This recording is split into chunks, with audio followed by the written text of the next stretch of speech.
오늘 이 시간 승리하는 생활의 제목으로 말씀을 잠깐 함께 나누고자 합니다. 우리는 하나님께 보냄을 받은 자로서 이 세상에 살면서 믿음의 선한 싸움 또는 믿음의 경주를 하는 자들이죠. 성경 말씀 보면 우리를 경주자 또는 군사라고 표현하고 있습니다. 우리가 이 죄악된 세상을 살아가면서 우리가 평안만을 고집하는 것은 너무 이기적이요 하나님의 뜻과 관계없는 것이라고 말할 수 있습니다. 우리가 살고 있는 이 세상은 말세여서 공중의 군대를 잡은 사탄이 맹활약하면서 믿는 자를 실족해 하며 믿음을 떠나게 하고 있습니다. 오늘 우리 한국 교계만 보아도 오늘만큼 이단이 판치는 시대가 없었어요. 요즘 우리 교계 신학도 보면 신복음주의, 신사도 운동, 또 교회 연합운동 이런 것들이 진리의 말씀을 벗어나게 하고 또 우리 믿는 신자를 미혹해서 길을 떠나게 만들고 있어요. 10월 27일 날 사랑의 교회에서 WEA 총회가 있거든요. 그 WEA 총회인데 그 WEA가 WCC하고 같은 맥락을 하고 있어요. 근데 이 WCC나 WEA는 교회 연합 운동이란 의미 아래 교도리가도 연합과 일치를 위해 한다는 거예요. 그러면 교도리기 신학이나 신앙 중심이 바뀌었나요? 아니에요. 그대로요. 그러면 WEA 지도자들 그 운동에 앞서는 사랑교회 오주임 목사, 또 여의도 순복음교회 이영호 목사, 할렐루야 교회 김삼원 목사, 그분들이 하고 정규개혁가 마틴 루터, 또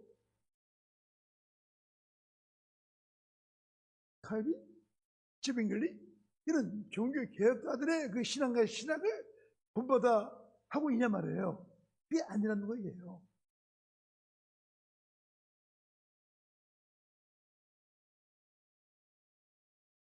연합이란 말이 좋지만 그 연합이란 말이 신앙적이냐?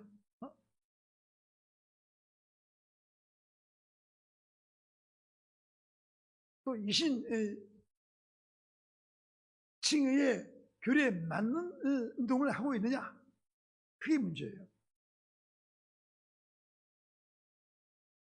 오늘 또한 교회 안에 분쟁이 너무나 많이 일어나고 있어요. 오늘 요즘 인터넷에 보면 유튜브에 뭐 별일이 많이 나와. 그 유익되지 않고 그게 되지 않는 얘기를 많이 올려요. 근데 갑자기도 그 댓글을 보니까 그분들이 그 글을 올린 분에게 시대 잘 모르시나 보죠. 왜 일방적으로 그런 글을 올려요? 그러면서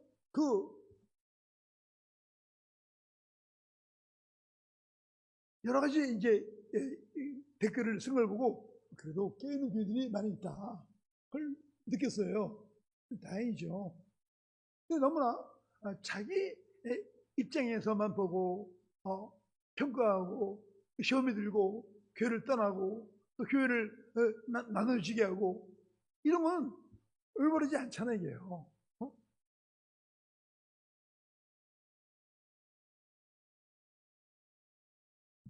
오늘날 여러 가지 이유로 인하여 교회 안에 분쟁이 있어요. 본문에 보면 바울은 교회 분쟁을 초래하는 거짓 교사들을 살피면서 피하라고 권면하고, 이어서 로마 교회 성도들에게 선한 일에 지혜롭고 악한 일에 미련하라고 함으로써 분쟁이 악한 이름을 시사하여 서로 화합할 것을 강조하고 있습니다. 그리고 끝으로 사단의 하수인인 거짓 교사들의 관계를 잘 물리치고 승리하는 신앙생활을 할 것을 권면하고 있습니다. 그래서 우리가 주목할 것은 바로 왜 본 서신을 마무리하는 시점에 특히 무난 인사를 하던 중에 갑자기 이런 권면을 하냐 이거예요. 그것은 아마도 바울이 본 서신을 쓴 고린도 교회가 거짓 교사들로 인하여 분연히 찾았던 일이 있었기에 거짓 교사들이 로마 교회에도 영향을 미칠 것을 염려해서 이를 미리 경계하기 위해 쓴 것이라고 할 수 있습니다. 또 아니면 로마서 14장 1절에서 로마서 15장 13절까지 내용을 비춰볼 때 실제로 로마 교회에 분파주의적 지우가 있었기 때문이라고 할 수도 있습니다. 이런 영향 때문에 중요성과 시급성으로 인하여 권면을 하지 않고서는 편지를 마칠 수 없었기 때문에 이런 글을 쓴 것이죠. 그 이유가 무엇이었든지 간에 교회 형성기에 안적 존재였던 이런 거짓 교사들은 겉으로는 그리스도를 섬기는 것 같지만 실상 그렇지 않았고 본래 복음의 교훈을 왜곡하고 이기적인 이익만을 위해 순수한 신앙인들을 미혹하여 교회를 분열시켰던 바울은 그들에 대한 경계를 촉구할 수밖에 없었던 것이죠. 그런데 마지막 때가 되면 교회가 많이 어려워져요.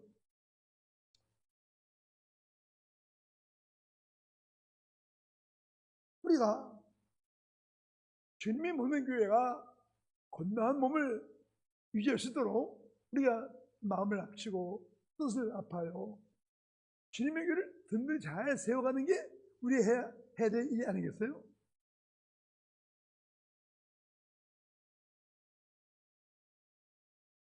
네, 그러세요. 어떤 분은 기도하고 싶어지고 별 올라서 크게 소리 내 기도했더니 누구더니 여성들이 크게 기도가 아니냐고 속으로 기도하라고. 속으로 기도하라고. 우리 교회는 크게 기도하지 않는다고. 교회 분명히 올라가서 기도하는데도 속으로 기도하라고 그러더래요. 평일날. 네?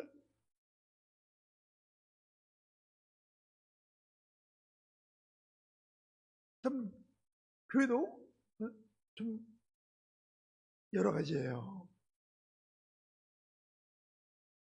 우리는 개인의 이기적인 이익 때문에 우리가 교회를 나뉘게 하고 교회 아픔을 주는 일을 해서는 안 될 것입니다.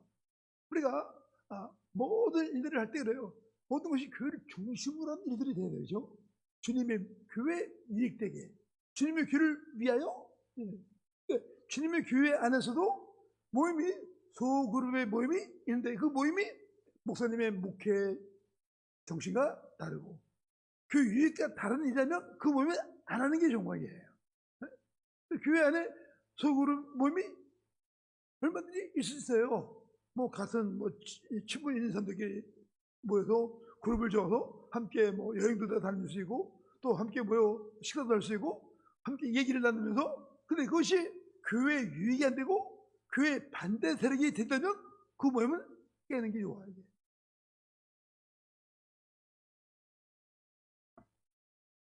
모두들이 그 유익되게 해야지 그 모임이 교회 유익이 안 되고 목사님의 목회와 반대되는 모임이라면 그 모임을 하지 않는 게 좋다.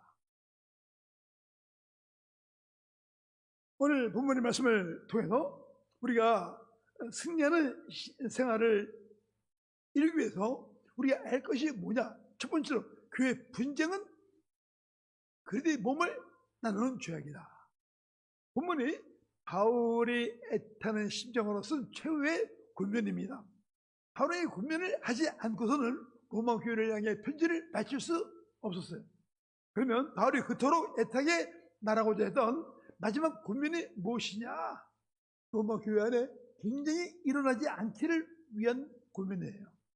바울은 교회가 분쟁 없이 하나로 연합되기를 바랬습니다.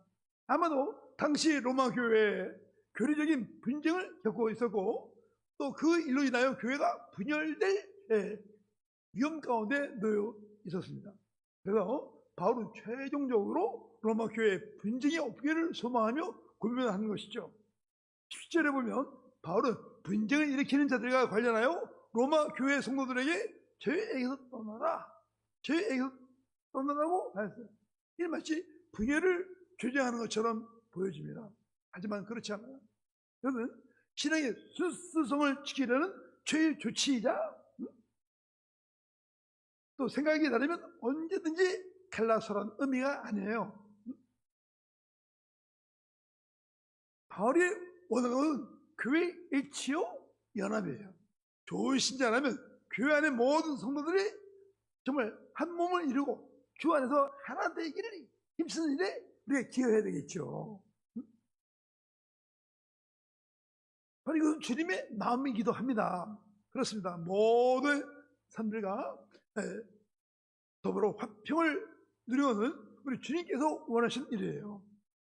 교회 안에서 분쟁은 주님이 가르친가 반대가 돼요. 근데 사탄은 우리에게 어떻게 해요? 시험에 들게 해요. 또 그리고 생각을 다르게 해요.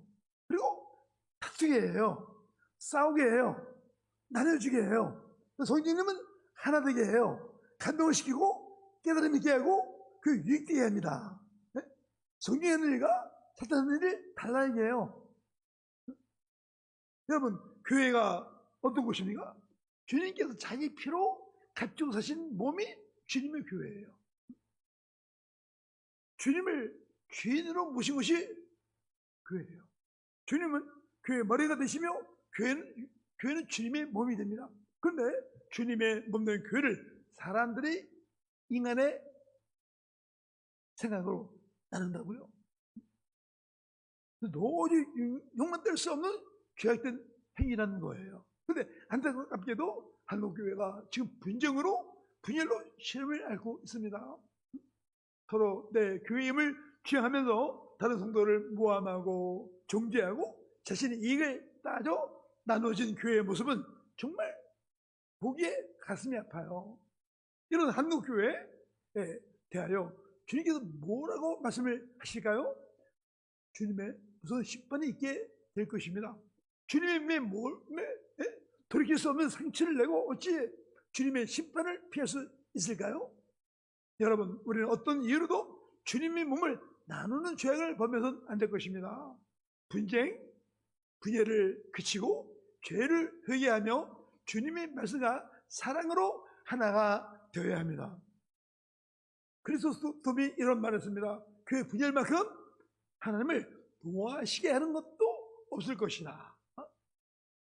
교회 분열만큼 하나님을 노하시게 하는 것도 없을 것이다 라고 말했어요. 교회 분열은 주님의 몸을 찢는 죄임을 알아야 할 것입니다. 그 이유로 서로 존중하고 사랑하며 성님으로 교회 일치와 연합을 이루어 가야 할 것입니다. 당시에 로마 교회 안에 교회를 무너뜨리려는 한쪽 존재들이 있었어요.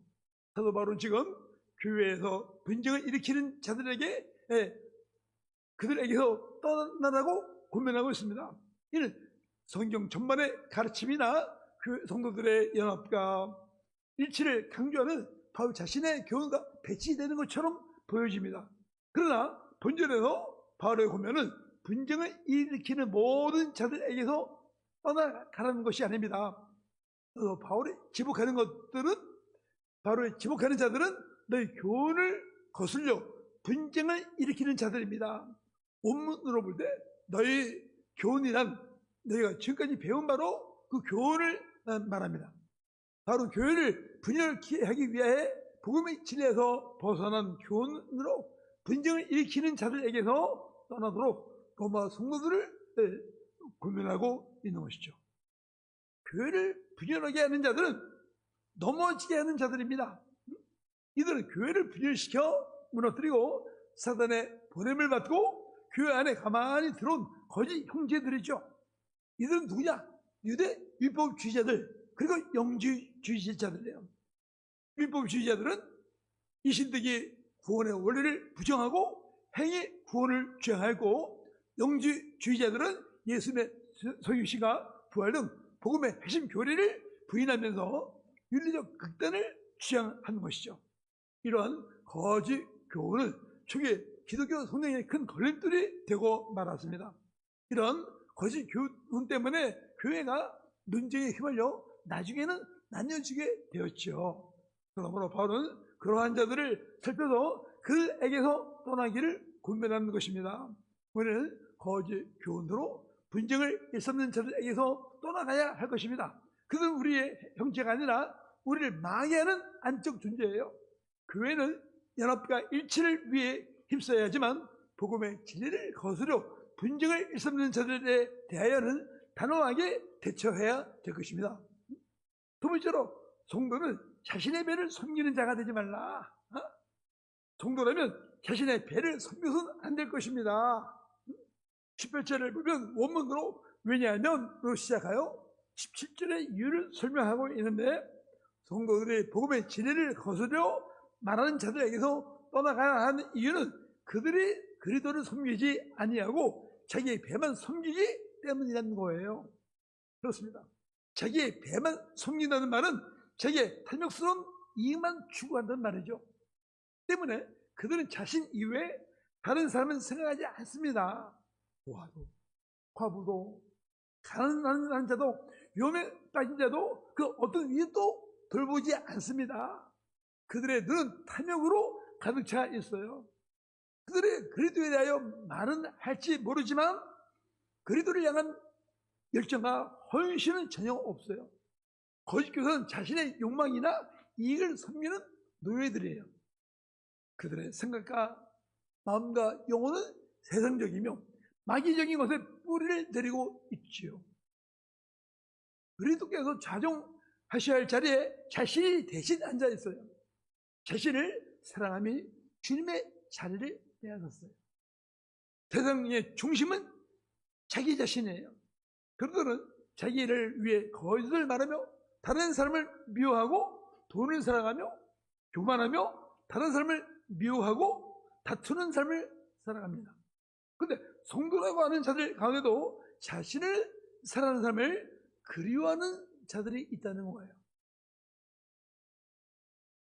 주님보다 돈이 더 좋은 사람, 겸손하기보다 교만하고 정죄하기보다 거짓과 속임을 선택하는 사람, 영혼을 만족해 하는 예배보다 육을 만족해 하는 영화나 스포츠가 더 좋은 사람, 진리를 추구함으로 고난받기보다 거짓을 선택함으로 편리함을 취하는 사람들, 모두가 주님을 섬긴다고 말하지만 실상은 자기 배를 섬기는 자들이에요.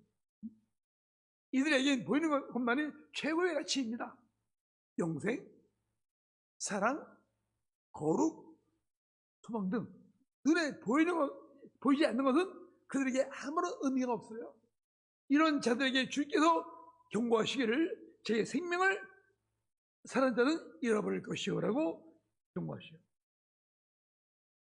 그리스도를 버리고 자신을 위해 눈에 보이는 것을 선택하는 사람은 결국에 모든 것을 다 잃어버립니다. 그것이 소돔과 고모라를 할 때 얼마나 좋았어요. 부귀영화가 있고 쾌락이 넘치는 것, 네? 눈에 보기에 아주 넉넉함이 있는 것이에요. 정말 인생을 아주 평소에 잘 살고 같이 좋은 기름진 것, 윤택한 것, 육신의 만족을 주는 것이 평생 살 것이라고 믿고 육을 위해 심었지만 롯은 결국 유황불 심었을 때 부끄러운 구원을 받고 말았어요. 그죠? 부끄러운 구원 받았어요. 여러분들, 눈에 보이는 것 가지고 너무 우리가 심취하지 맙시다. 제가 요즘 우리 105세 되신 김영석 연세대 교수님의 그 유튜브를 많이 봐요. 그분의 그걸 보면서 정말 얼마나 슈무한지. 제가 105년을 살아왔지만 사실 이 눈에 보이는 부귀영화는 별거 아니다. 물질 문명의 주는 유익은 우리에게 만족을 줄 수 없다. 거기에 마음을 뺏기면 사람으로서의 가치 있는 삶을 살 수 없다는 거예요. 물론 뭐 세상을 살아가면서 우리가 세상을 등지고 밥 안 먹고 물만 마시고 공기만 마시고 살 수 있나요? 그건 아니야.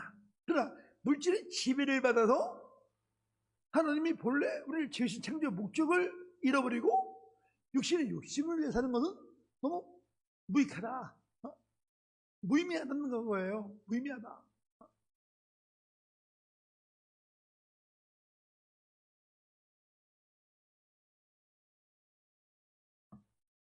육신을 위해 사는 사람은 눈에 보이는 것만이 최고의 가치예요. 그리스도를 버리고 자신을 위해 눈에 보이는 것을 선택한 사람은 결국에 모든 걸 다 잃고 만다. 그들에게 고통과 슬픔과 부끄러움에 남을 것이 없게 될 것입니다. 자신의 배를 섬기는 사람은 결국에 영혼의 굶주림으로 고통을 받게 됩니다. 여러분, 자기 배만 섬기는 사람은 주님을 제대로 섬길 수 없어요. 어찌 한 사람이 두 주인을 섬길 수 있겠습니까? 여러분은 주님과 자기 배 가운데 무엇을 선택하기를 원하십니까? 자기 배를 위한 삶은 당장에는 만족과 또 일시적인 기쁨과 육체의 쾌락을 줍니다. 그러나 영원하지 않습니다. 배는 썩어질 것입니다. 그리고 그것이 썩어지면 낳는 것은 허무와 영원한 고통뿐이겠죠. 반면에 주님을 섬기는 삶은 당장에는 힘들고 괴롭고 고통스럽고 힘이 들어요. 그러나 주님은 영생 문학을 허락해 주십니다. 그럼 우리는 날마다 거짓 교사의 삶을 개혁해야 될 줄로 믿습니다. 자신의 배가 추구하는 저율적이고 조시적인 삶을 버려야 합니다. 그리고 그리스도를 위해서 제 십자가를 지고 주님을 따라야 할 것입니다.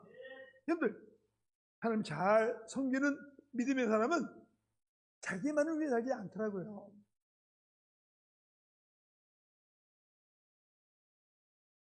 우리가 이 세상에 눈에 보이는 것들이 우리에게 일시적으로 기쁨도 주고 즐거움도 주고 만족을 줄지 모르지만 그것이 진정한 보람을 줄까요?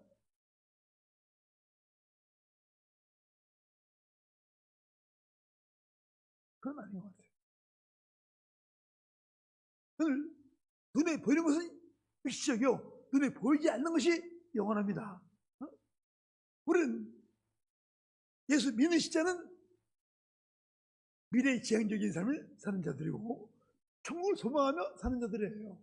이 세상은 영원하지 않습니다. 이 세상은 천국을 가게 하기 위하여 준비하는 곳이 이 세상이죠. 우리가 이 세상에서 누린 것들은 영원한 천국에서 누릴 영광이 난 그림자에 불과해요. 우리 이 세상에 살면서 날마다 자신을 부추기시키고 또 우리의 주 대신 주님을 따라 주님이 가신 그 길을 따라가야 될 줄로 믿어요. 우리가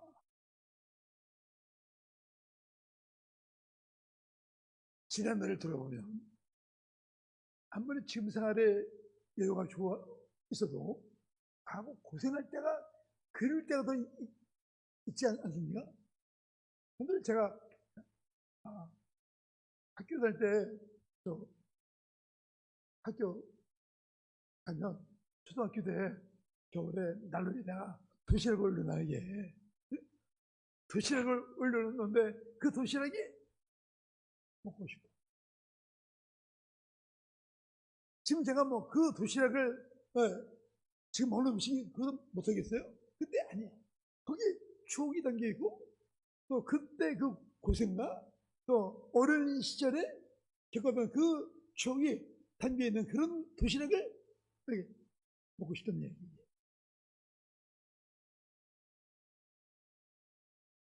우리가 아무리 물질적인 사람이라 하지만 우리가 이 물질을 막 쓴다 해서 우리에게 만족이 있나요? 근데 왜 그렇게 돈 많고 부유한 또 영화를 누리는 연예인들이 왜 생명을 끊습니까? 아무리 세상 것을 누려도 그들에게 만족이 없다는 거예요. 여러분, 주를 위해 헌신하고 고생하고 헌신하고 못 맞춰 충성한 일꾼들이 자살했다는 얘기 들어봤어요? 없어요. 주를 위해 헌신하고 수고하고 주의 말씀대로 계명대로 한 사람은 기쁨이 충만해요. 세상에 어떤 어려움을 당해도 낭만치 않습니다. 왜? 미래 주 옆에 가서 받을 상담이 있기에 너무 기쁨의 날을 보내요. 소망 중에 즐거워해요. 근데 이 세상에 살면서 세상에 힘든 자들은 허무함과 후회함과 절망 속에 살다가 이 세상을 이를 갈며 죽습니다.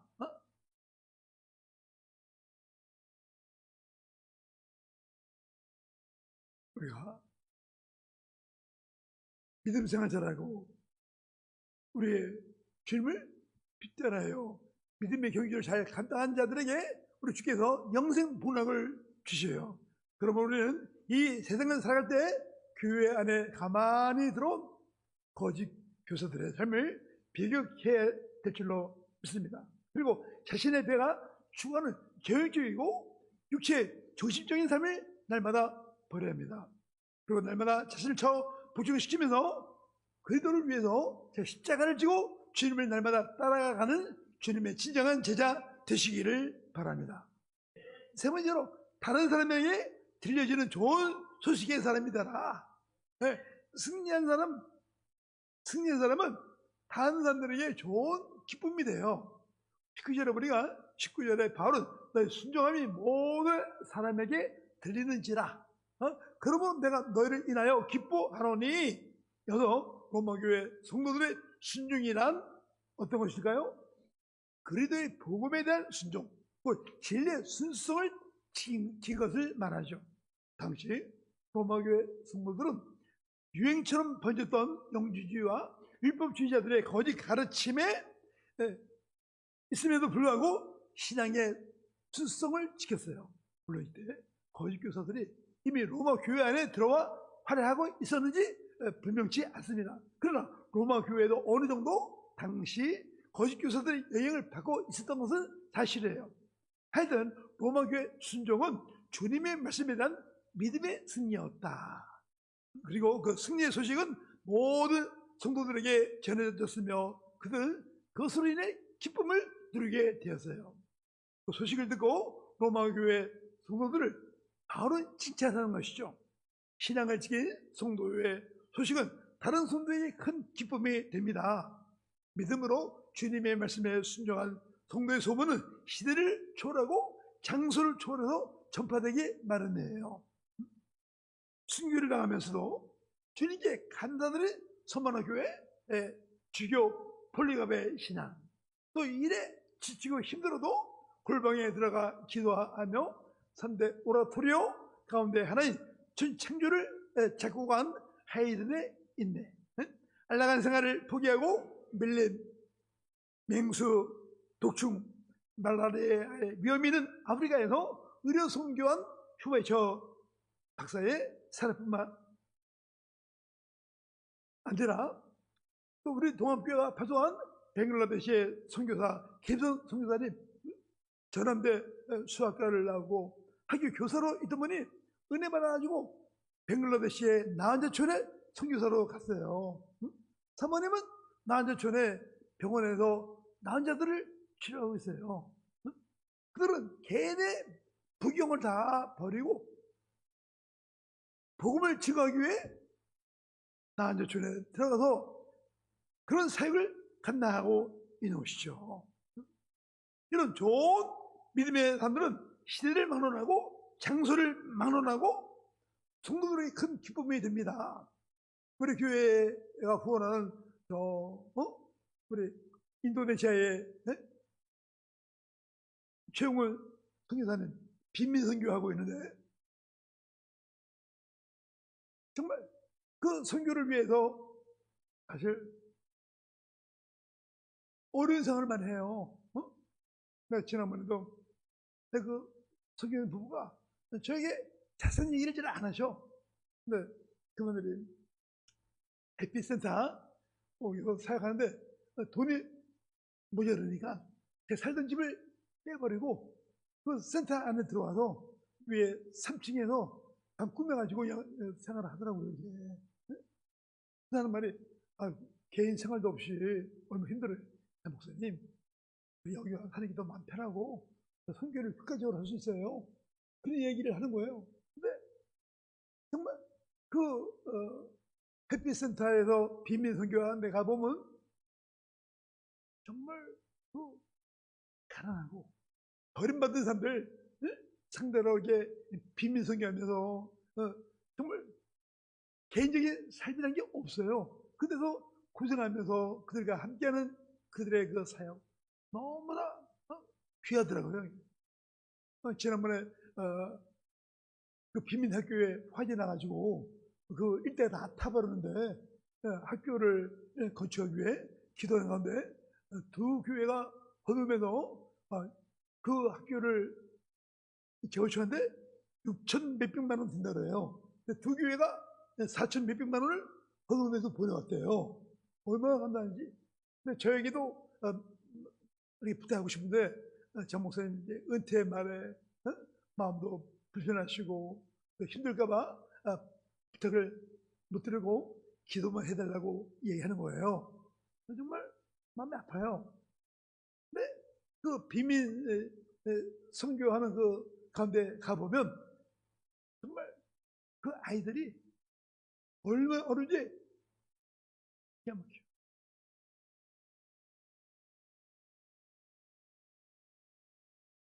그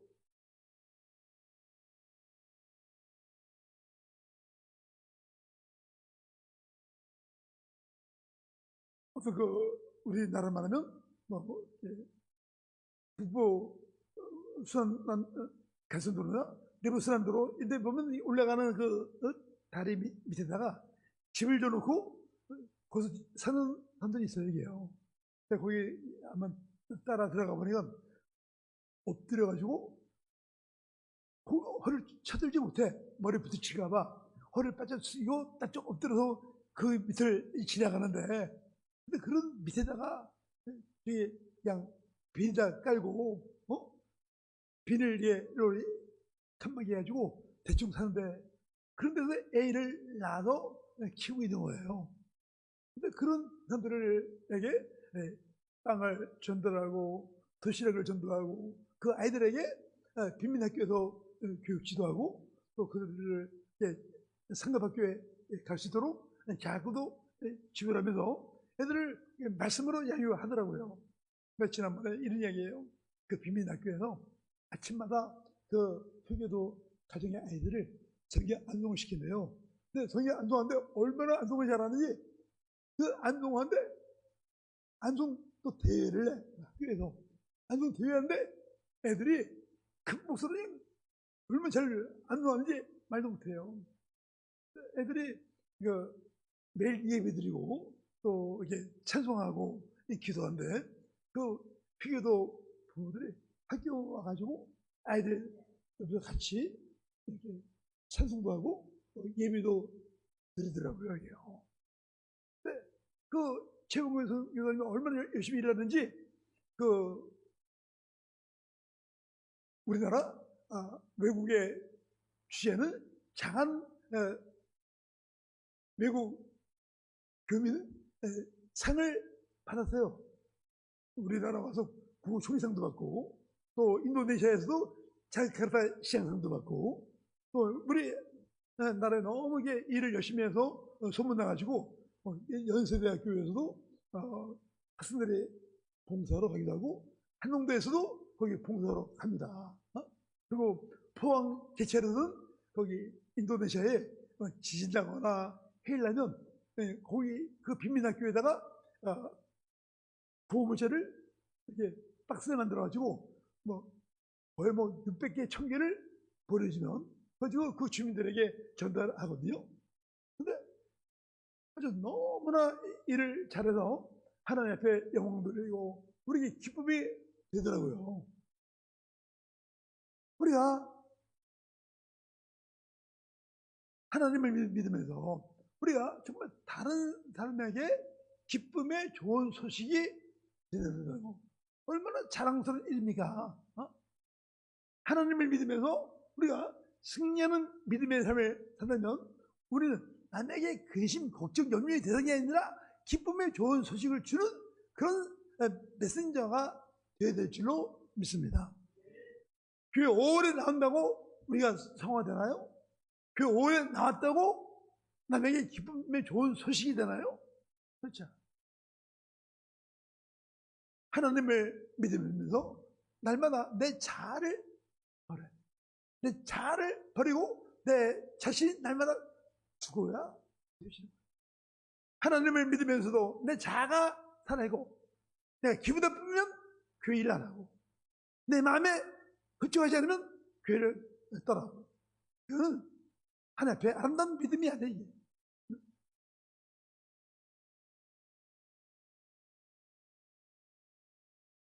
사실 우리가 신앙생활이나 육신의 삶에서 제일 장애물이 남이 아니라 내 자신이에요. 내 자아를 죽여야 돼. 내 지체를 죽여야지. 내 자아를 죽이지 않으면 절대로 뭣도 극복할 수 없는 거예요. 여러분 우리 사람은 그래요. 늘 모든 걸 내 자신 중심으로 하기를 원해요. 근데 이건 올바른이 아니거든요. 우리가 남에게 구제하는 것도 그래요. 내가 할 거 다 하면서 남을 도와줄 수 있나요? 그렇지 못해요. 교회 생활하면서 우리가 하나님 앞에 충성하고 봉사하며 헌신하는 게 내 자신의 만족과 평안과 즐거움을 위해서는 어찌 일을 할 수 있겠냐고요. 내가 십자가를 져야 할 수 있는 것이지. 사실 믿음의 삶은 십자가의 삶이지 육신의 기쁨을 누린 삶이 아니에요. 이게 또 그러대요. 교인들은 시큰 자기 돈까지 헌금내고 시큰 욕먹는 게 교인들이래. 교회에서 야단만 맞고 매일 책임하는데 그게 무슨 기쁨이냐고 이게.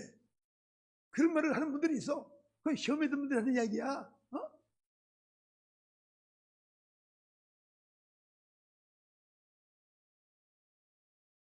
여러분들 제가 보니까 저 하나님을 잘 섬기며 충성하는 믿음의 사람들의 그 순종은 터지게 되어 있어요. 또 우리의 자신의 노력으로 되는 것이 아니라 하나님이 그렇게 되도록 하나님이 이끄셔요. 그리고 그 모든 소식은 모든 성도들에게 기쁨이 된다는 거예요. 오늘 우리가 하나님 믿으면서 우리 성도들의 그 성숙함, 아름다운 헌신, 아름다운 순종함이 우리에게 기쁨이 되고 우리에게 자랑이 되네. 네? 우리 동암교회 정말 우리 장로님, 우리 고사님들이 또 안선들이 정말 주님 잘 헌신함으로 정말 남들이 동암교회 장로님 너무 훌륭하다. 그렇게 추성들이 있겠느냐?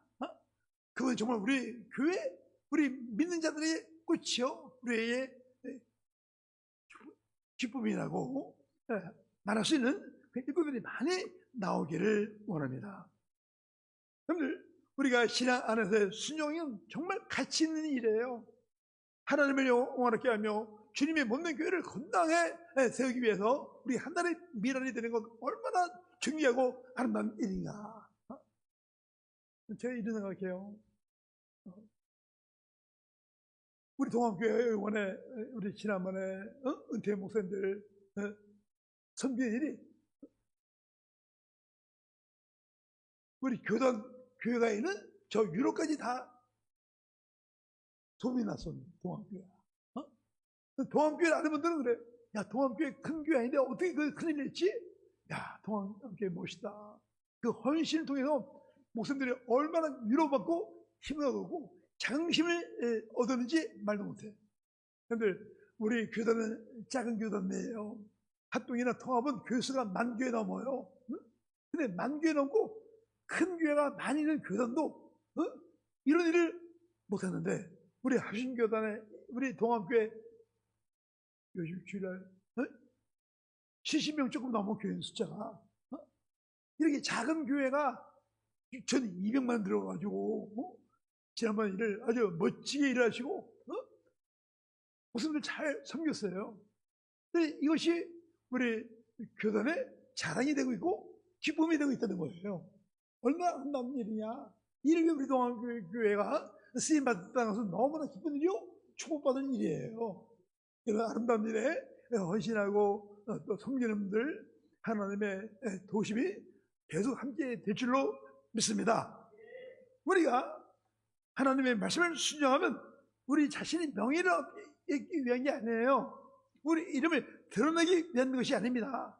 주님 앞에 영광 돌리며 하나님의 이름을 높이는 것이 되기 때문에 가치 있는 것이죠. 우리가 비록 짧은 인생을 살아가지만 가치를 추구할 때 존귀한 인생이 됩니다. 우리는 가치 중심의 삶이 되어야 됩니다. 주님의 말씀에 따라 믿음으로 순종하는 것, 그 자체가 참된 복이에요.